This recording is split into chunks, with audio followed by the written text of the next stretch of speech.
do you do this? And he's like, done like once before in my life, I think. And I was like, when my face at this point was like utter shock and horror. I was like, what? He's like, nah, I'm with you. And he just cleanly backflips off 14 meters stone cold and sticks it perfectly in the 3, 2, 1. Welcome back to Alan Ave. Nah, joking. But actually, welcome back to Alan Ave, everyone. Today marks part 3 of our travel series. And as you can see if you're watching, Sam is next to me, which means it went well enough for her to come back and do another podcast. We made it. We did joke at the start. We were like, there might not be a part 2 or part 3. Yeah.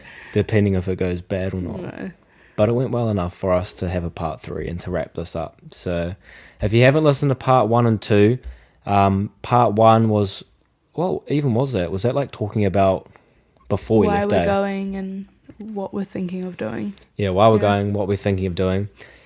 Part 2 was we'd been over there for a week and we'd just locked in all of our travel. Yeah, we had the places we were going to go.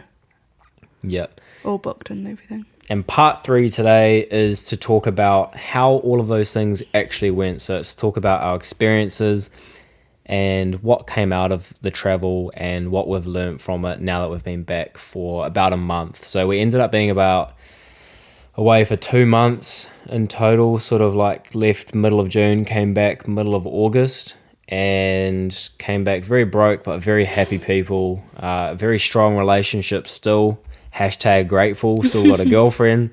So yeah, sort of plan of attack today, team, is to go over sort of everything that we did. So we're going to roll through what happened in UK, France, Monaco, Italy, Croatia, Sydney, and we're going to sort of talk about stuff as it happened and experiences and share some stories and laughs and learnings so that you guys can obviously sort of live a little bit through what we did and also learn a little bit from what we learned, so that hopefully you don't do things like miss $500 flights or spend way too much money on stupid things instead of like actually saving and budgeting, or, you know, be worried about your bar tab at the end of a con ticket because you didn't actually have enough money to pay it if it was too much. So, how you feeling, Sam? Good. Shall we get into it? Yeah. So, I'll sort of do what we did last time, which is sort of like roll through and you just chime in because you're good at chiming in. Because your paper, if you show the screen, this is my paper. You can watch on YouTube if you search up Alan Ave. My paper has double-sided too. Traveling Europe Part 3. What's up? Purpose, share experience plus learnings. Roll through UK, France. Roll through the countries and do the tips. And I've got airport, budgeting, and cooking. Sam's has like 2 pages worth, maybe 3. Yeah, I need to be prepared, you know. And she's got everything under the sun there ready to go for us. So I think where we left off in the UK. We'd been there for a week and we just booked in everything. And that sort of first bit of UK was like really good for adjusting to the time zone, having some family time, getting used to the European or the UK summer. And from there, we all went over to France. So from there, we went to France, we went to Paris for a couple of days. And it was kind of cool, because you hadn't been. No. So we showed Sam around like all the tourists and things. Oh, what do you say? We, as in like us and your family. So Yeah. your sister and her partner and your mum and dad and us. Yeah. We went around, we did the Eiffel Tower, we did the Louvre, we did like the Seine, the river. The gals went to Versailles and Finn stayed in the hotel. Yeah, so we did like all the main stuff like in the main bit of Paris on the first day, because it's pretty easy to just tick everything off in a day if you ever go, is to just hit like the Arc de Triomphe, the Louvre, go along the Seine, hit the Eiffel Tower and the Lookout.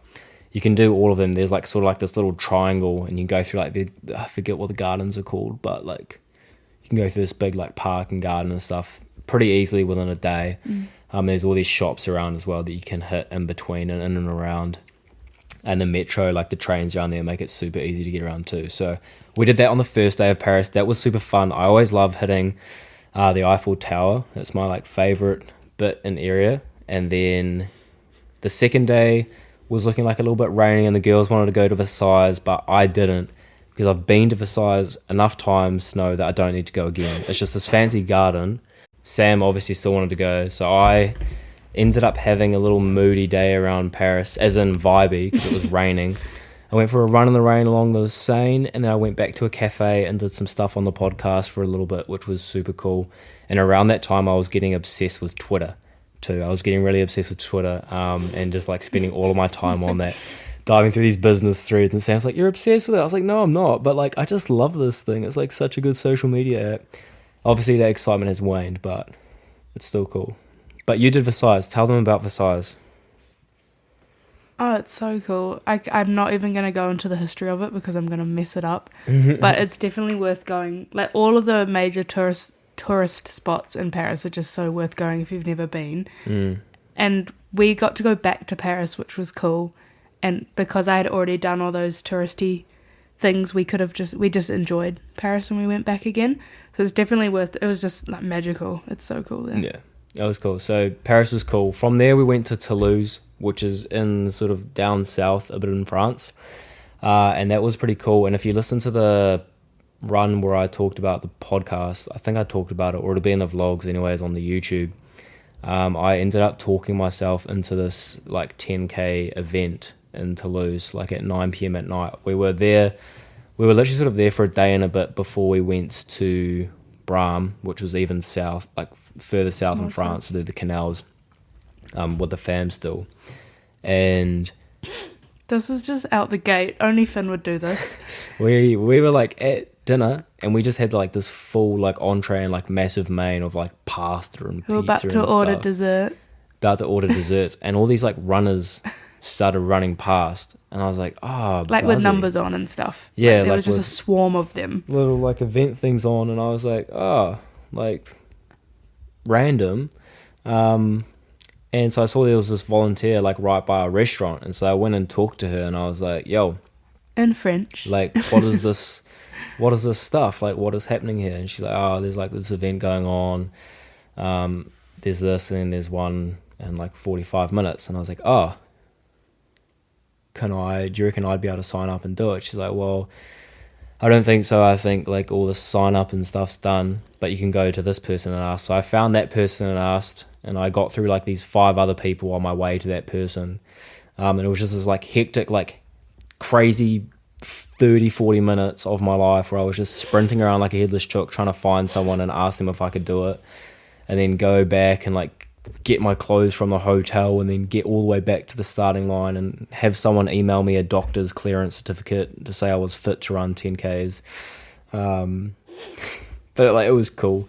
And Toulouse was a really cool place. Like it was really good weather there. It was really good weather the whole time. Yeah. I just sat and ate my creme brulee as Finn ran past you and waved. But it was cool. That was just like one of those things, one of the heaps of the things that happen overseas that was just like about being spontaneous and like just taking opportunities and taking chances as they came. And it was so cool to actually do that. You had a bit of an upper hand because Finn can speak French quite well. Yeah. You wouldn't have been able to do that if you could only speak English, because the south of France is not as touristy, I'd say, and not as many people speak English, so it was definitely a hack for you. Yeah. I don't know if I said in the first 2, but I can speak like just the bare minimum a bit of French, and so it was really useful in France. Like if we were at restaurants, or if we were lost, or if we needed something, or if something didn't make sense, it was really easy because we could just like go and speak to someone and just ask, which was really cool. Yeah. And then do you want to take over and talk about from Toulouse going to the canals?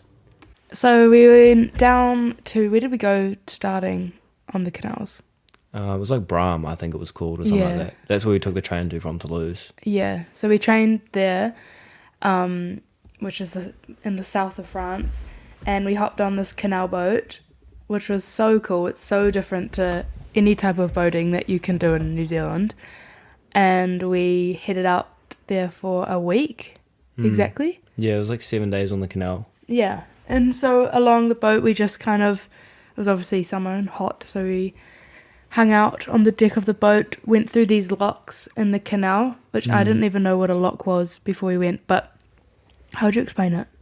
You're like going along a river, and then you go into like A this little canal. holding area, and then this holding area is full of water, and there's like a gate at each end. So you go in one end into this holding area, it's full of water, and then they open the gate at the other end, and this water slowly goes out and out and out until your boat drops like 5 meters, and then you go out back onto the river. So the river's like in all these little levels. So it's basically like an elevator for your boat on the river. You go in, you go down, boom, you're on that next level down, and you go back out and you continue your journey. Yeah, nice. That's a good explanation. That's pretty good, eh? Yeah. And so we'd do, like, I don't know how many locks a day. Like, Did like 18 the first day, and then it was way less after that. It was like 12, 10, 10, 6, and then like 5. 1 on the last day or something, yeah. And along that, we just read, hung out with everyone. Finn did a few runs because he was still training for his big run that he was going to do. Yeah, I did my biked. big birthday run, and you came along with me, like in the 35 degree, like 40 bloody degree European summer, How in the far did middle you of the run? day, 28 Ks. Yeah, I biked with him that whole time. It was On your birthday. such a struggle. You did well. But it was cool. Like, I think that was the one bit of the holiday that was kind of not really hard, but like you didn't have anywhere to run away from the heat. Like we kind of had like showers on board, but we couldn't really use them. Like There it's was something nowhere that to you can, cool off. it's something you completely forget about as soon as you leave. Like you only remember the good parts. But at the time, it's like, bro, it's so hot and like it's so sweaty, and trying to sleep at night, like it was so hot. But it was so cool, and like there's all these walkways along the canal, and so like you can like bike along and like run along, and like there's all these sunflower fields, and Sam's Oh my gosh, that was such a highlight. Sam like loves sunflower fields, so it was like a super cool like thing for her. Cried like 3 times. It's just like a sea of yellow, Yeah, it's so crazy, and like, they're taller than you.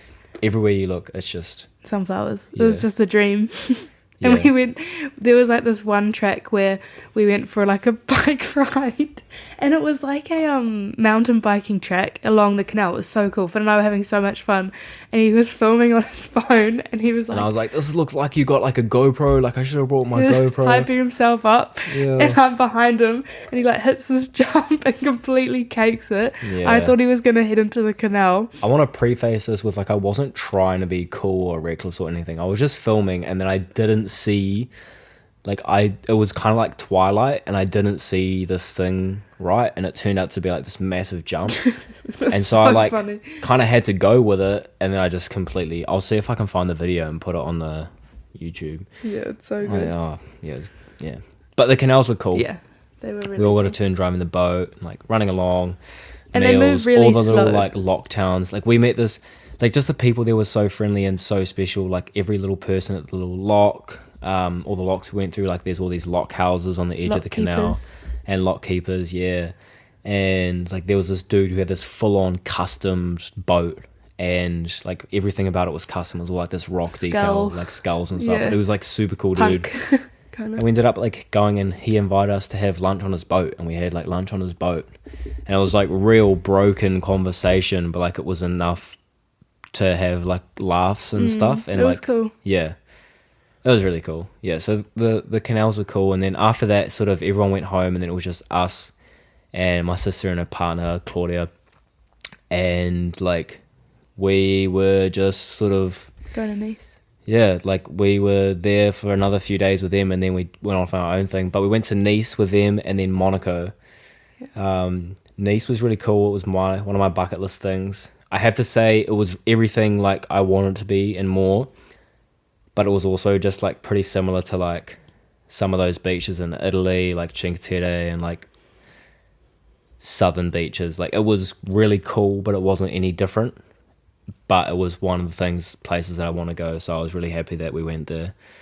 It was all so new, like for me. Like Yeah. all of it was just like insane, so cool. It's so different to New Zealand. So I was just I reckon mind Nice was more rude. The people there were ruder than in Paris. There's this thing about Paris people being rude, and I've never really seen too much of that, especially because if you can speak a little bit of French, they treat you better. But in Nice, bro, they do not care. for your French. Soon as they look at you and they can tell you're not French, it's Only just you found that really. it's just straight like English back to your face. Like they're so like hustle and bustle. I think because it's like I found it even more touristy than Paris because it was like a beachy town, but there was so many tourists there, and it was like That was a popular place to go, Nice. Yeah, it was like sort of like a European holiday destination. Yeah. So like a lot of people from Europe went. It's really there. Close to Italy as well. So I don't know. It was like really cool though, but it was interesting. Just like an interesting note. The hostel we stayed in there was pretty cool as well. We mostly stayed in the hostels. We did a day trip to Monaco. It's like a 30-minute train ride. Yeah, 30-minute train ride. $6 New Zealand. $6. So cheap. And no one even checked our tickets, which we can go back to because... Yeah, because it was like, oh, bro, no one even checks these tickets. Like, what the hell? Like, people were cramming on. This was Saturday. It was just buzzy. You were 30 minutes on a train and then boom, you were in another country. And you just literally walk off the train, walk out of the train station. No customs, no nothing. Like, no one boom, checking anything. Another country. Monaco is so cool. It's just very expensive, as most people know, but it's just like out of this world. Like the boats, the cars, the casino, the people there that are on the boats, everyone around is just out of a movie, really. Yeah, is what it was like literally such a dreamy place. The casino was another like bucket list thing of mine, and it was so cool. If you ever go there, make sure you have long pants. I was like lucky as I had linen pants. Shout out 138. I was wearing Lossie's linen pants, and like a linen tee, and I wore my Vans, and I was just going for like that real rich person who wears casual clothes look, and it worked, and we got in. I don't know how we got let in, but it was very cool inside. It was so cool. It was like you're in this like ancient building, but it was a casino at the same time as well, and like cars outside of it. Yeah, it was crazy. Monaco was crazy. That was a day where we probably could have budgeted a little bit better because it's very expensive everywhere. Like the cheapest thing that we could find for lunch was a $30 mango. Yeah, and a $16 crepe. Yeah, legit. Like we went to these fruit stands and it was like being all cute. It was like, oh, let's go shopping at the fruit stand. Like it's so hot. Let's have some fruit for lunch. Not really hungry. Like a lot of what we ate while we were over there was like literally drinking heaps of water. It was often like pastries in the morning, like a croissant or something. Every day, a crepe as well. Yeah, or a crepe. Yeah. And then it was like fruit throughout the day, maybe like some yogurt and fruit, and then like a big like pizza pasta like in the evening, like a couple rounds of that. But yeah, we were like looking and we like saw this mango and it was like 15 euros per kg. And we were like, well, obviously a mango is not a kg, so it'll be like, I don't know, like 5 euros. We got one each. We got one each, like loaded it up and then like put it in the thing. And then she's like, yeah, sweet, 30 euros. I was like, yeah, sweet, went to pay. And Sam's like, yo, you can't pay for that. That's like $60 for 2 mangoes. And I was like, oh. She's like, we can't. And I was like, but I'm too far in. I'm too deep. Finn couldn't turn away, so I was like, okay, we'll put one mango away. And so we ended up paying $30 for one mango and sat there halving it between us like some cheap tourists. Yeah, I was like, that was like a whole dinner and lunch. Oh, you're halfway? Oh yeah, sweet, swap. Crack up. And we found this cool swimming spot too that Maddie took us to. It was like on the edge of Monaco, and it was like concrete stairs. You just jump in the ocean. Yeah, pop some manus around there as well. You know, had to rep NZ real quick. Saw the racetrack. Yeah, saw the racetrack. That was cool. Yeah, Monaco was cool. I almost liked it better than Nice, but it was a lot more expensive. Oh, and you probably couldn't stay there for longer than a day. Yeah, definitely a day trip type. It's very cool to go in and then leave again. Yeah. Because I think it'd be ridiculously expensive. And, like, you can get a lot of it done in a day because it's not very big. It's quite small. You can walk around everywhere. Yeah. So, from there we went back to Nice, and then that's when we were left on our own to go through Italy before we went back to France for the festival and then to England. Run them through Italy. I got a like sore throat at the moment. I don't know why, but I can't like. It's like getting sore from talking. So if you could just start for a podcaster carrying just a little bit on the potty, I'd be a happy man. Thanks. Thanks. Love you. So when we left Maddie and Claudia, we went to Ventimiglia, which was this random Italian little beach town on the edge of Italy. So cute. We got there, well, because we had this experience going to Monaco, like I said, no one checked our tickets. We were like, oh, we can save money and like not buy tickets and go to Italy. Our like tickets were like playing up No, I booked them for the wrong day. They were really cheap, but I had obviously put the wrong date in, so they weren't valid for that day. We booked them for the wrong date. Yeah, we were just going to get on the train, because we'd seen to Monaco people were getting on, so it's like, oh, no one's checking them. And so we were sort of talking about it. I was like, oh, I reckon, like, how much is it for a new set of tickets? And it was like $20. like $20 each. Yeah, it was just like, oh. But when you think about that, it's $20 to go to another country. Like, you cannot do that in New Zealand. Yeah. It's so cool. But yeah, we were going to hop on and not buy tickets. And just, if we got asked, just be like, oh, we got them. Oh, is it for the wrong day? But I was like, nah, I reckon we just get a new set of tickets. Yeah. And luckily, because for some reason, there was police on this train, 2 train conductors walking up and down, and there was a couple that obviously did what we were going to do, and they couldn't speak Italian. They were French, I think. Yeah. And they were like, it was mixing between French and Italian, English. And I'm just grateful we got our tickets. Yeah, and it just was quite scary because they were going to charge them like €100 each for like sneaking on the train, and I was just like, very lucky we got our tickets on that one, because we would not have been able to pay our way out of that. And then we got to Ventimiglia. We stayed in this really, really cool Airbnb. The Airbnb was lit. Very cool. They had breakfast for us as well. That view when we went out on the balcony was just like, I never expected that. No, it was very cool. Just where we were, and then you go out and it's like, oh my gosh. All these mountains. Mind-blowing, yeah. Houses. Mountains and beach right next to each other, and yeah. And then the next day we were going to go to Milan, but we had the whole day in this beach town. And we went and asked some locals where to go, and they sent us to this cute little beach. Packed our lunch that day. Yeah, we did. We went to a supermarket. Budgeting. But just be aware that croissants in Italy are not the same as croissants in France. And sometimes when you buy packeted croissants and don't know Italian, they can actually be croissants that aren't actually baked and are dusted with like lemon sugar. Yeah, Finn ate them all. I couldn't eat them. And they tasted trash. But I insisted on eating them because we paid for them. So it's like, I need to get my money's worth. Finn had a very cute moment in the supermarket. He helped this older man he had crutches and something and couldn't carry his groceries. Boski was on crutches, so he couldn't like carry his groceries. And so I just literally like took his groceries up to him, to the counter for him. And then he like bought us chocolate to say thanks. Yeah. A lot of that type of stuff happened traveling, which is so cool because you don't know what to expect with the people. You right there, Finn? Yeah. With the people over there, because if you haven't gone traveling, like I felt I hadn't, and so going over there, I didn't know what everyone was going to be like, but we had so many people come and help us when we looked lost and confused. I think if you got a good nature and a good heart, then like people give that back to you. Yeah. But I definitely felt like, I think just a little learning, a reflection for me was that how safe I felt in France because I could speak a bit of French, as opposed to as soon as we went to Italy, it was like the same thing as France in terms of it's a European country, they speak a little bit of English, but their main thing is like their language.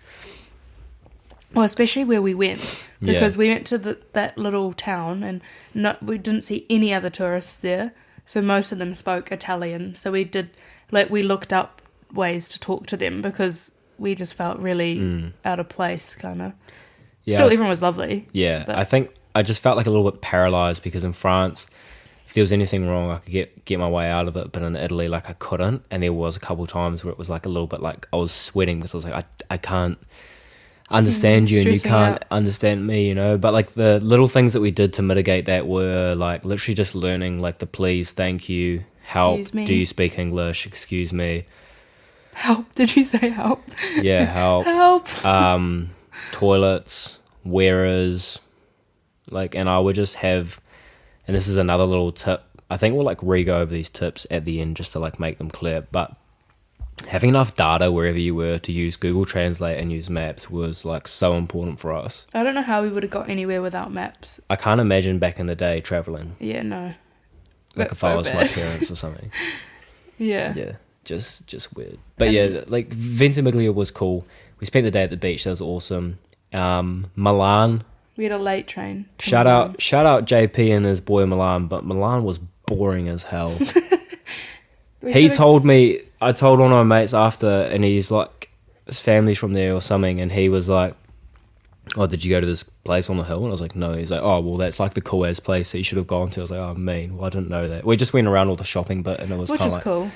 Yeah, it was cool, and the church was cool, but it was just like shops, you know. It was nothing really standing out. If you don't have money to spend, because it's all high end stuff. It's obviously known for Fashion Week, Milan, so there wasn't that much for us to do there, and we got there quite late.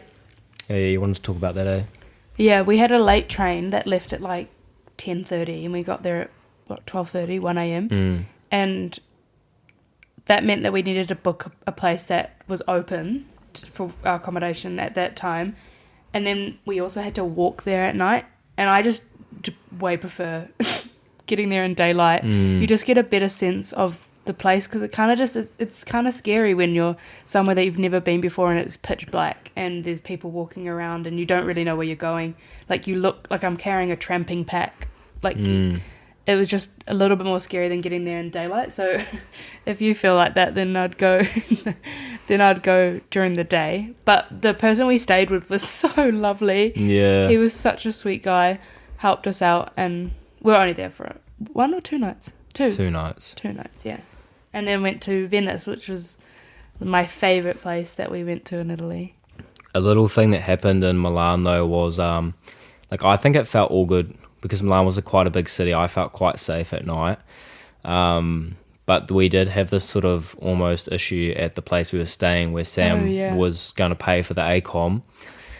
And then, like, her card, wasn't working. We didn't know why. We're like, oh, this is all good. And, like, luckily I had money in my account just to pay for it. But I think just being aware that sometimes when you're overseas, obviously going to your bank first and letting them know you will be overseas would probably solve all the issues. But we sort of figured out in the end for Sam that it was either a certain amount each day or, like, a certain amount at a time. So, like, you were trying to get out... You're trying to get like a few $100, but what you had to do instead was to get like $100 and then another $100 out, or it was like something like that. Because like euros are basically double New Zealand dollars. Like, that's correct, right? So that's like a lot more coming out of your account than $200. It's actually $400. Yeah.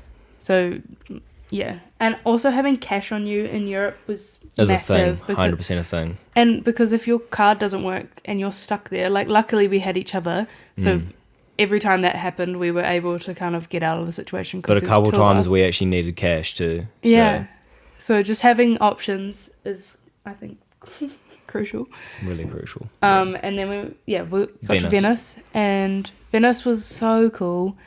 We stayed on the mainland of Venice, so that we just trained into the actual island of Venice, which did saved you know us money. Venice is actually an island and the mainland? I did not know that until we got there.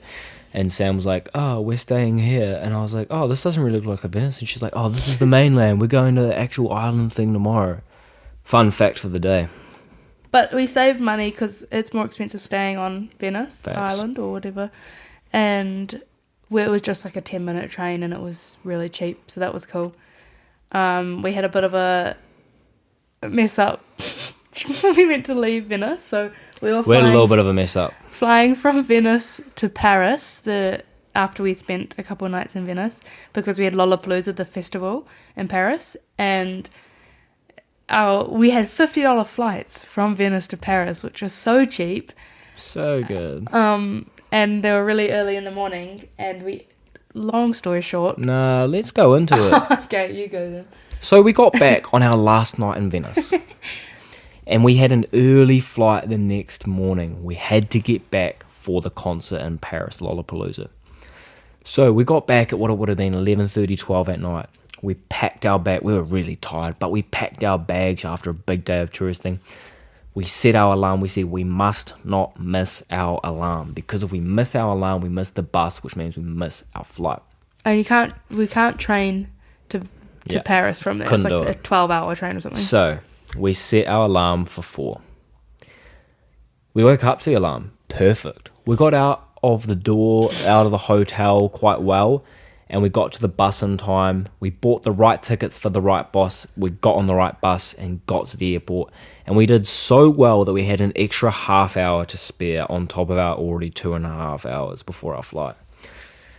So we got off the bus, walked into the airport, checking the flight on our phones, and the flight's on time. So it was like, oh, like, should we go get a feed, whatever. Sam's like, we'll just go check the departure board as well. And there was just one small issue, and that our flight wasn't on the departure board.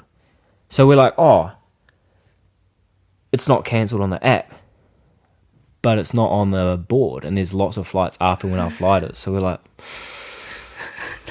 and then all of a sudden Sam realizes that there's 2 different airport names, one on the arrival board and one on our app, and we figured out we were at the wrong airport, because there's 2 airports in Venice. One was like the Venice Marco Polo, and one was like Venice, or like Venice Sears, something like that. Yeah, and we were at the wrong one. Finn, I think we're at the wrong airport. So oh shit. Yeah, so bad. The worst bit was that we couldn't actually then get a taxi to the other airport, even though it was half an hour away, because it was so early that there was no taxis or Ubers available. And we ended up having to like book a flight, and after like failed payments, ATMs declining our cards and almost swallowing them. Couldn't get cash out. Not being able to get cash out. Finn went to pay for the tickets, and they took his money and put it in holding. Bro, they took my money. I literally had no money. I called my mum. She put money through. I got my mum to hold money for me so I didn't waste it all at once. She put money through. I used it all on the flights, and it took the money.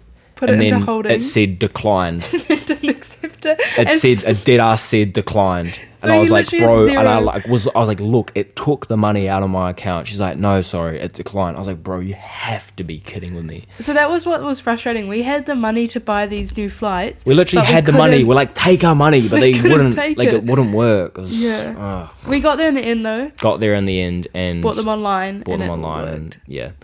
If you're in a jam like that, remember that you can still go on to an online website and pay with a card instead of having to pay at the airport. Just remember that. Or just go to the right airport. Yeah. Just do that. Anyways, we got back to Paris for the Lollapalooza Dream Team to kick off. Had a great time. You want to kick that off? What, Lollapalooza? Yeah, so we got into Paris. So when we first went to Paris at the start of the trip, we stayed in quite a nice area and a nice hotel because we were with Finn's family. Very nice. And so then when we went, I booked this room, and it was $50 a night in Paris, and I was like, that is a bargain. And it was close to the train station, so that, like getting back and forth from the festival would be easy. Yeah, I was like, this is perfect.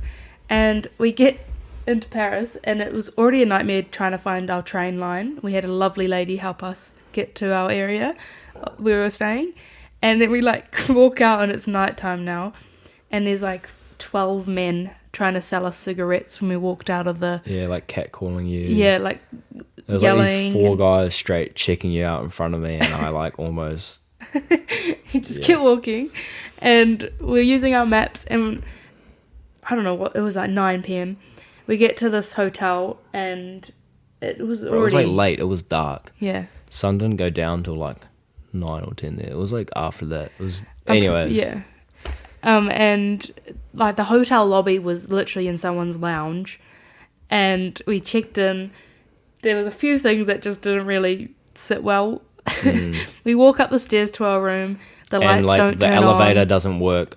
They like probably use the stairs in case the elevator breaks. We're like, okay, thank you. Yeah. First 2 floors, lights are like flickering. It's like imagine like you know those horror movies, and there's like that daunting music, and there's like that little doorknob rattle, and it zooms in, and it's you're spiral like, staircase. You're like, you would be an idiot to walk towards that door, Like, that's literally what we were doing. It was like walking up towards our death is what it felt like. It was so sus.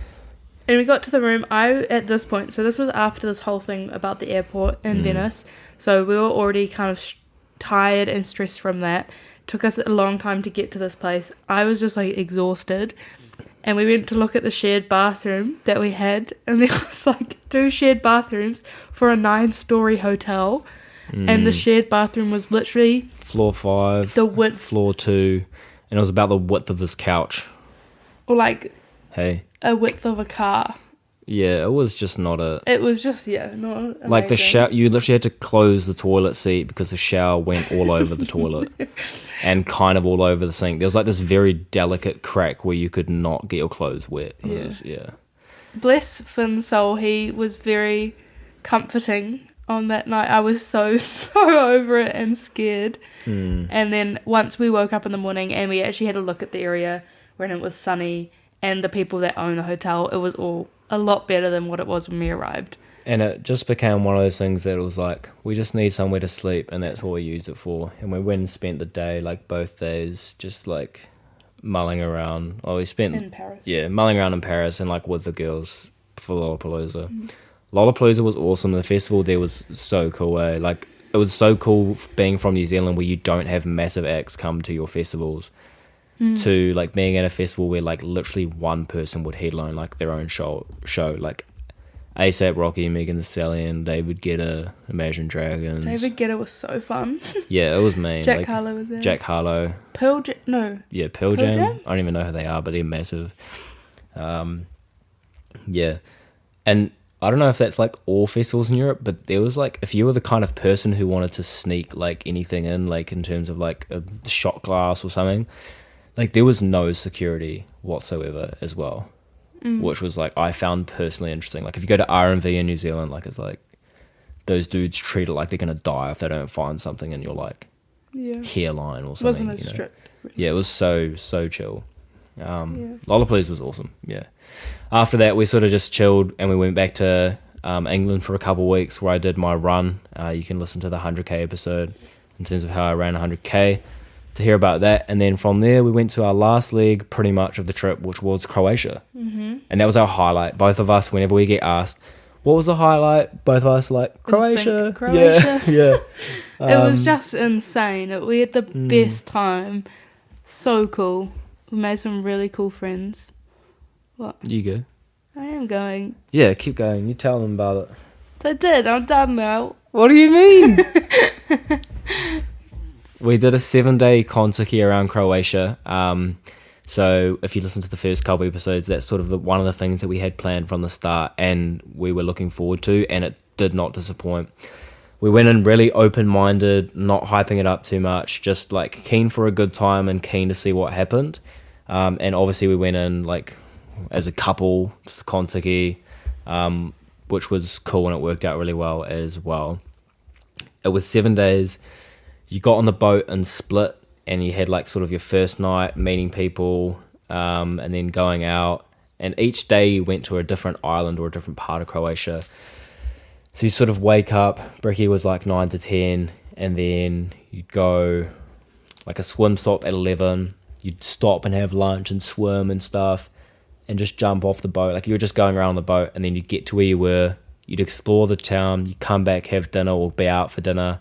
Have drinks, happy hour, and then go to like a bar and a like club. The first night in Hvar, like the club we went to was on this private island that was just for the club, which was hectic. You had to take like a 10-minute boat to get there with all these steamrolled people. It was awesome. It was like one of the top 10 clubs in Europe.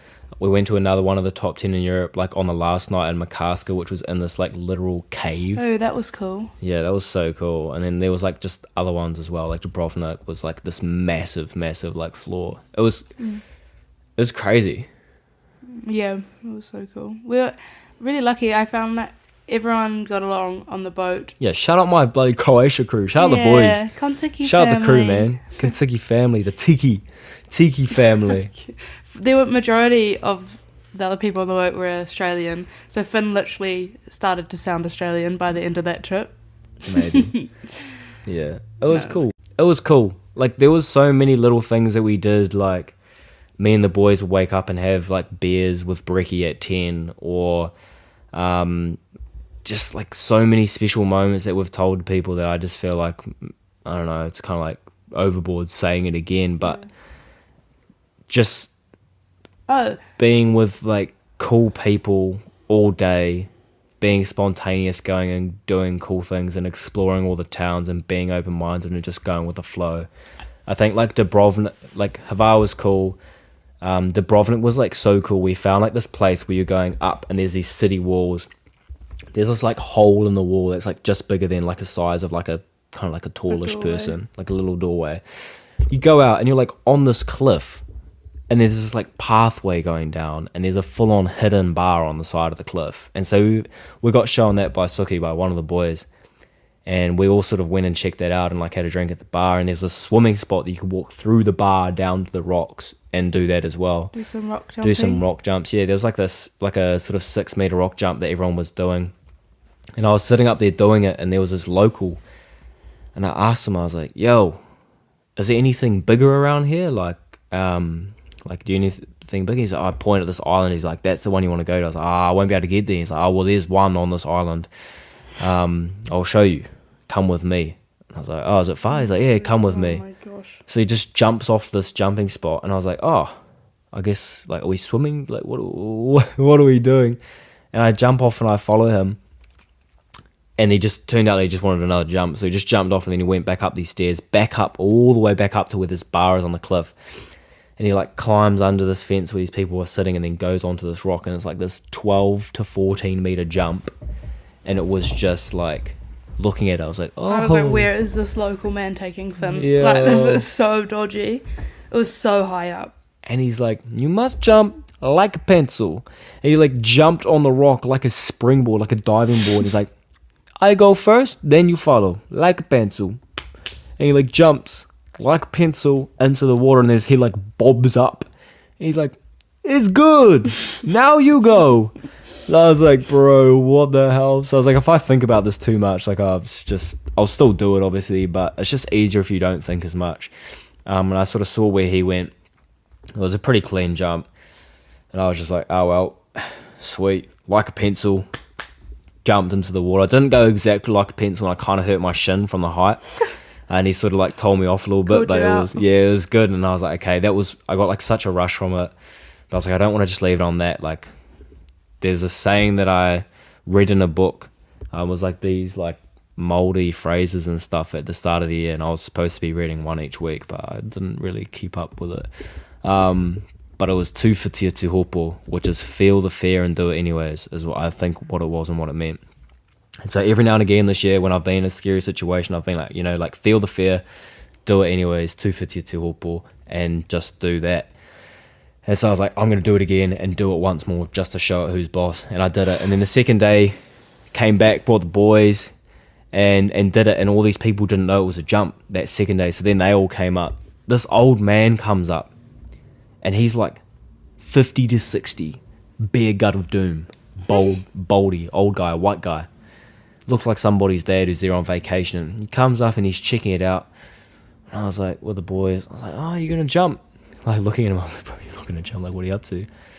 He's like, oh, just checking it out. Probably should go back down the bottom and have a look. I was like, oh, mean, bro, like mean. He disappears for 5 minutes, and then he comes back up, climbs under, and he gets right up to the jumping spot. He's looking over the rocks. And I was like, oh, you're going to jump. And he turns to face us and talk to me and the boys. So his back's to the water. So his back's to the water. I was like, bro, careful, bro. Like, the water's right behind you. He sort of just turned to talk to us. I was like, he obviously doesn't care about heights. Like, good on him. And he's like, yeah, like, probably going to jump, hey. We're like, oh, man. And then he looks behind himself. So, like, as if, like, he's looking like he's going to jump backwards into the water. And I was like, no way. Are you going to do a backflip? And he's like, I'm thinking about it, eh? And I was flipping out. I was like, no, like, bro, what? Like, there's 14 meters. You haven't even jumped off. You're just going to go straight into a back. Like, I couldn't even jump like a pencil. I was like, have you backflip? Like, have you done this before? Like, do you do this? And he's like, done like once before in my life, I think. And I was like, when my face at this point was like utter shock and horror. I was like, what? He's like, nah, I'm fucking with you. and he just cleanly backflips off 14 meters stone cold and like sticks it perfectly in the water. And I was just like, we're going. I was just like so rattled. I was like, no way, like that's the toughest thing I've ever seen in my life. That dude is crazy. That was cool. I was like, yeah, it was just like one of those cool ass moments that we had like while we were over there. Yeah. And next day I woke up and had my breakfast beer and then got up onto the roof of the boat and I said, all right, well if that dude can backflip off 14 meters, I'm backflipping off this 5 meter boat, but 6 meters high. But I was like, before I do that, I'm going to do it in the middle just so I can get used to it. Finn's like, Sam, can you film me doing the backflip off the boat? Yeah. If that dude can do it, I can do it. Yeah, I was like, if he can do it, I can do it. I was like, at this point, jumping off the boat, it's like 4 to 6 meters high, just doesn't give me a rush now after seeing that dude do a backflip. I was like, I have to do a backflip off the boat. That's cool. Yeah, it was cool. Croatia was awesome. Like, it was just like so cool going and exploring it and making friends. And what I thought was so cool is like we genuinely became really good friends with everyone on the boat. Yeah, like, Byron 2023. See you guys there. We have everyone on social media. And what was cool is like we had like the first few nights everyone went out like quite hard drinking, and then by the next few nights we all did too. Stay hard. No, by the third night, like everyone was like really tired. So majority of people stayed, and we all just had like played cards and had a few drinks on the boat. So majority of people chilled. Some of us were still out there. Not you. Yeah, we were all on, man. On the boat. Yeah, on the playing boat. Cards. Yeah, playing cards. But we didn't go out like to a bar. But like that's what I thought was so cool, is that everyone was on the same level for the whole time. Yeah, it was cool. And yeah, it was really cool. Yeah, Croatia was main, honestly, genuinely. Oh, highlight. It was so cheap there too. Oh yeah, do all the activities except the walking tours. Don't do the walking tours no matter what they say. Waste your time and your money. But Croatia was super cheap too as well. Saying that, like the beers were $4 to $5 each, and you could get like a big 2-liter thing of beer for like $5. You could get a liter cocktail for $20. Yeah, it was liter. Ridiculous. So you got like a bar tab on the boat, and they didn't tell us how much any of the drinks were, and they're like, you pay it at the end. And so like, nervous. Oh my gosh, this could end so badly, especially towards the end of the trip where we had like not much money left. But it was $150 for 7 days of drinks, like, which was so cheap. So cheap. I remember when we found out, I was like, yes. Stoked. Yeah, it was mean. That was sort of Croatia. We had like an extra day in Croatia and we got really run down at this point because this was sort of the end of our travel. We were about to go home. We got really run down. We were in this hostel in Croatia for like a night. Felt pretty yuck, but sort of just prioritized eating good food. Yeah, body was just, and then from there we went back to England for a few days before we left. We were really run down, feeling yuck at this point. We stayed in this hostel of 14 in a room with 14 other people. With no aircon. It was another one of those cases where it was like the cheapest thing. And I think sometimes for your health and your mental well-being and just enjoyment, sometimes it's not going to be the cheapest thing. And for us, the hostel was so cool. It was in such a good location, like right by a train station, right by shops, right by my new favourite spot in London, Kensington Gardens or something. We just literally spent all of our days there. There's an ice skating ring. Yeah, it's like this ice skating ring just randomly on the street underground. But the 14-man like room plus us was just so unenjoyable, and it was hard to sleep in, and it stressed me out. Like I got claustrophobic, and I would have happily like paid more money to have been in a bigger room. But we even tried to ask both days, but it was fully booked, so we couldn't get anything. But we managed. Just a little in there. Caught up with our mate JP as well over there. Caught up with Geordie on Oxford Street too, and then headed back to Sydney. And this was sort of like this last little leg of the trip where we'd done the bulk of everything. The long haul flight being run down and feeling a bit yuck was a bit of a struggle, but we got through it. It was sort of knowing that we were almost home, and then spent 5 days in Sydney with my best mate Thomas and Em. And of all the places we went, all the weird things we ate, we got food poisoning from sushi in Sydney on like that first night. And like I was spewing my guts out. 24 hours of vomiting. Yeah, for like 24 hours. It was so bad. I couldn't eat properly for a week. I spent 3 days after the first day or two eating just like Powerade and apples. And like it was terrible. I want to say something about that hostel we stayed in London. Oh yeah, what? There was like we went to pay for it, and there was like an age cap on the people that could stay in the hostel, which was like 35, 40 or something. And we're like, oh, I've never seen that before. Like that makes sense, but like a youth hostel. Weird. And then we like walk into our room, and there's this old man with no top on, like jeans. Wrinkly with jeans, and he's like making his bed in the hostel, and I was like, He at least 50. At least. Yeah, at least 50. I was like, well, it was really funny. Yeah. We went back to Sydney. Yeah, anyways, back to Sydney. Sydney was cool. We were there to just hang out with our mates. And so it didn't really matter that we got sick.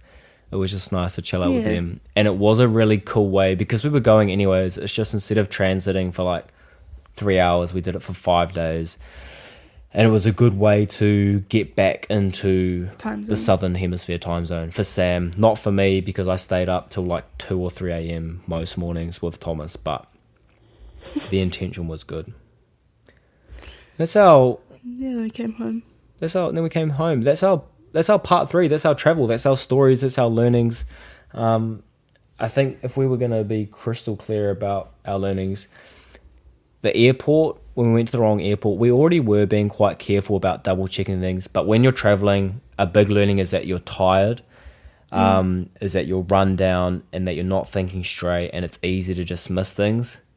Pointing and calling, or like literally like looking at what you are doing or where you're going, pointing at it and reading it out loud and checking with someone.